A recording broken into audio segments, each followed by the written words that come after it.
If you are a medium or large corporate that already have done ESG reporting in the past, probably you went over GRI, EFRS, or ESRS directives, which requires materiality assessment or sometimes double materiality assessment. If you are a SME that never done materiality assessment before, but wants to do it, then we also offer you an easy individual path that you can do your first materiality and later you can do the complete assessment. So let's dive into what is the materiality assessment proposed on the EXO.G.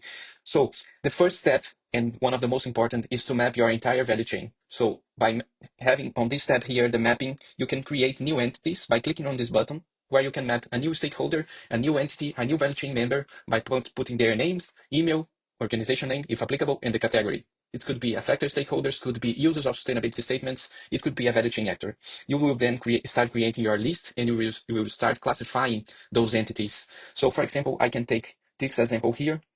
We can go inside the profile of this new entity. We can add their information. We can soon generate an assessment link where they will reply questions for you and you will have the secure way where you receive their response and add it in your report. And the first step, most important, is to add their details. The more you fulfill the information about the relationship that you have with other entities, the more and the most successful ESG report and materiality assessment you will have in your journey. So here I can map this stakeholder sector. I can put their name. I can add their category, their type, if it's a supplier, if it's a creditor, lender, investors, if it's a government entity, or if it's a silent stakeholder, let's say the nature or the environment outside the facilities of the company. So you can add the geographical location. You can also map and classify them over your value chain. So when you do this classification, it's very important because then you can start visualizing your entire value chain. You can export this to a PDF. You can create your value chain report. You can start mapping and identifying impacts and risks and opportunities with the chain. And you can start detecting where is it the failures and where is the opportunities find inside your own value chain relationship. So I can put if it's upstream, own operations, or downstream.